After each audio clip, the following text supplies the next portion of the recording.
ಗುರುಜಿ, ಸಿಂಹ ರಾಶಿಯನ್ನ ತುಂಬಾನೇ ಪವರ್ಫುಲ್ ರಾಶಿ ಅಂತ ಹೇಳಲಾಗುತ್ತೆ.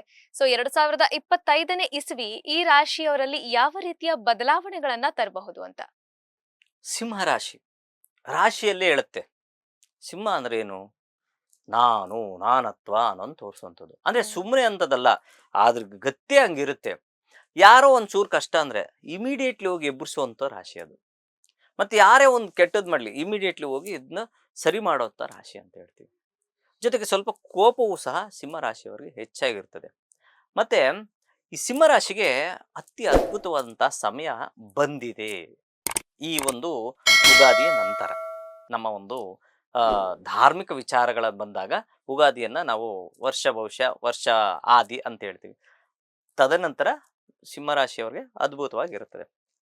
ಅದ್ರ ಒಟ್ಟಿಗೆ ನೋಡಿ ನೋಡಿ ಜ್ಯೋತಿಷ್ಯ ಅನ್ನೋದು ಹೇಗಿರುತ್ತೆ ಅಂದ್ರೆ ಒಂದು 10 ಲಕ್ಷ ರೂಪಾಯಿ ಯಾವುದೋ ಒಂದು ಬಂತು ಅಂದ್ರೆ ಅದರಲ್ಲಿ 1 ಲಕ್ಷ ಇನ್ನೊಂದು ಏನಕ್ಕೋ ಒಂದು ಕೊಕ್ಕೆ ಹಾಕಿರ್ತದೆ. ಅದೇ ರೀತಿ ಆ ಸಿಂಹ ರಾಶಿಗೆ ಕೇತುವಿನ ಸಂಚಾರ ಮಾಡ್ತದೆ. ಕೇತುವಿನ ಸಂಚಾರ ಮಾಡಿದಾಗ ಸ್ವಲ್ಪ ವಿಚಾರಧಾರೆಯನ್ನ ಯಾವುದೇ ವಿಚಾರದಾಗಲು ಮದುವೆ ವಿಚಾರ ಆಗಿರ್ಬೋದು ಅಥವಾ ಮನೆ ಕಟ್ಟುವಂಥ ವಿಚಾರ ಆಗಿರ್ಬೋದು ಅಥವಾ ಮಾತಿನ ವಿಚಾರ ಆಗಿರ್ಬೋದು ಅಥವಾ ಆರೋಗ್ಯದ ವಿಚಾರ ಆಗಿರ್ಬೋದು ಎಲ್ಲವನ್ನು ಸಹ ಯೋಚಿಸಿ ಮಾಡಬೇಕು. ಮನೆ ತಗೋಬೇಕು ಅಥವಾ ಸೈಟ್ ತಗೋಬೇಕು. ಈಗ ನನಗೆ ಗುರುಬಲ ಇದೆ ಅಂತ ಹೇಳಿದರೆ ಯಾರೋ ಜ್ಯೋತಿಷ್ಯರು ಹೇಳ್ತಾರೆ, ಇಲ್ಲ ನಾನೇ ಹೇಳ್ತೀನಿ ಇನ್ನೊಬ್ರು ಹೇಳಿದ್ರೆ ನಾನು ನೋಡಿ ತೆಗೆದುಕೊಳ್ಬೇಕು. ಅದು ಪತ್ರಗಳು ಕರೆಕ್ಟ್ ಆಗಿದೆಯಲ್ಲ ಅಂತ ನೋಡಿ ತೆಗೆದುಕೊಳ್ಳುವಂಥದ್ದು ತುಂಬಾ ಮುಖ್ಯ ಆಗುತ್ತೆ. ಎರಡನೇದು ಬಂದು ಆರೋಗ್ಯದ ವಿಚಾರ ಅಂದ್ರೆ ಬೇಡದೇ ಇರೋದನ್ನ ಸೇವನೆ ಮಾಡೋವಂಥದ್ದು ಅಥವಾ ಅತಿ ಹೆಚ್ಚಿನ ಕೆಲಸ ಕಾರ್ಯಗಳು ಮಾಡೋವಂಥದ್ದು. ವರ್ಕ್ ಜಾಸ್ತಿ ಇತ್ತು, ನಾನು ಲ್ಯಾಪ್ಟಾಪ್ ಮೇಲೆ ಕೂತ್ಕೊಂಡು ತುಂಬ ಹೊತ್ತಾಯ್ತು, 5-6 ಗಂಟೆ ಆ ರೀತಿ ಮಾಡಿದಾಗಲೂ ಸಹ ಆರೋಗ್ಯದಲ್ಲಿ ವ್ಯತ್ಯಾಸ ಕಾಣುವಂಥದ್ದು. ಆರೋಗ್ಯದ ಬಗ್ಗೆ ಸ್ವಲ್ಪ ಕಾಳಜಿ ಕಾಳಜಿಯನ್ನು ವಹಿಸಬೇಕು. ಇನ್ನ ಮನೆಯಲ್ಲಿ ಮಾತಿನ ವಿಚಾರದಲ್ಲಿ ಯೋಚನೆ ಮಾಡೋದು. ಯಾಕಂದ್ರೆ ಶನಿಯ ದೃಷ್ಟಿ ಒಂದು ದ್ವಿತೀಯ ಸ್ಥಾನಕ್ಕೆ ಬೀಳುತ್ತೆ. ಹ್ಮ್. ಮಾತಿನ ವಿಚಾರದಲ್ಲಿ ಸ್ವಲ್ಪ ಯೋಚಿಸಿ ಮಾತಾಡೋದು ಸಾಕು.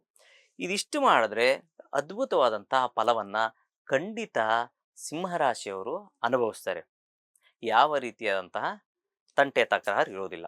ಸಪ್ತಮದಲ್ಲಿ ರಾಹು ಹಾಗೂ ಆ ರಾಶಿ ಅಥವಾ ಲಗ್ನದಲ್ಲಿ ಕೇತು ಸ್ಥಿತನಾಗಿದ್ದಾಗ ಪತಿ ಪತ್ನಿಯಲ್ಲಿ ಅಥವಾ ವ್ಯವಹಾರ ಸ್ಥಳಗಳಲ್ಲಿ ವ್ಯಾಪಾರ ಸ್ಥಳಗಳಲ್ಲಿ ಸ್ವಲ್ಪ ಯೋಚಿಸಿ ವ್ಯವಹರಿಸಿದ್ರೆ ಒಳ್ಳೇದು.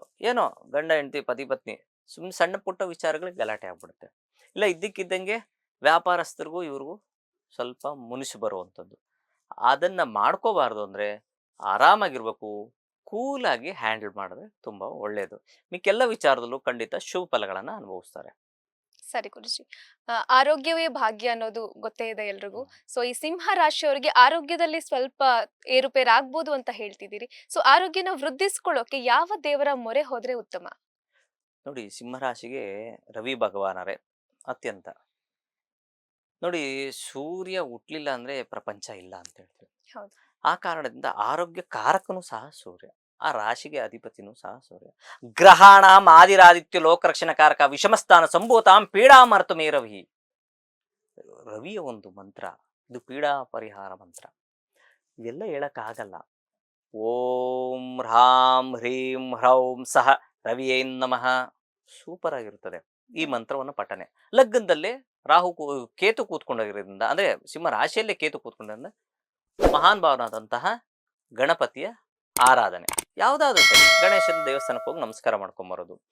ಇದು ಮಾಡ್ಕೊಂಬಂದ್ರೆ ಖಂಡಿತ ನಾವು ಹೇಳೋಂಥ ಪರಿಹಾರ ಚಿಕ್ಕದಿರ್ಬೋದು, ಯಾವ ಕಾಸು ಇಲ್ಲ, ನಿಮ್ಗೆ ಯಾವುದು ಒಂದು ಖರ್ಚು ಇಲ್ಲ, ಆದರೆ ನಿಮ್ಗೆ ಫಲ ಮಾತ್ರ 100% ಖಚಿತ. ಗಣೇಶನ ಆರಾಧನೆ ಓಂ ಗಂ ಗಣಪತಿ ನಮಃ ಅಂತ ಪ್ರತಿನಿತ್ಯ 108 ಬಾರಿ ಪಠನೆ ಮಾಡಿ, ಖಂಡಿತ ಒಳ್ಳೆಯದಾಗುತ್ತೆ. ಥ್ಯಾಂಕ್ ಯು ಗುರುಜಿ. ಸಿಂಹ ರಾಶಿಯವರ ಶುಭ ಅಶುಭ ಫಲಗಳ ಬಗ್ಗೆ ತಿಳಿಸಿಕೊಟ್ಟಿದ್ದಕ್ಕೆ ಧನ್ಯವಾದಗಳು. ವೀಕ್ಷಕರೇ, ಇದಾಗಿತ್ತು ಈ ಹೊತ್ತಿನ ವಿಶೇಷ. ನೋಡ್ತಾ ಇರಿ ಬಾಸ್ ಟಿವಿ ಕನ್ನಡ. ಲೇಟೆಸ್ಟ್ ಹಾಗೂ ಇಂಟ್ರೆಸ್ಟಿಂಗ್ ಸುದ್ದಿಗಳಿಗಾಗಿ ಬಾಸ್ ಟಿವಿ ಕನ್ನಡ ಚಾನೆಲ್ನ ಸಬ್ಸ್ಕ್ರೈಬ್ ಮಾಡಿ. ಹಾಗೆಯೇ ಬೆಲ್ ಐಕಾನ್ ಪ್ರೆಸ್ ಮಾಡಿ. ಇದರ ಜೊತೆಗೆ ಫೇಸ್ಬುಕ್, ಇನ್ಸ್ಟಾಗ್ರಾಮ್, ಎಕ್ಸ್ನಲ್ಲೂ ಮಿಸ್ ಮಾಡದೆ ಫಾಲೋ ಮಾಡಿ.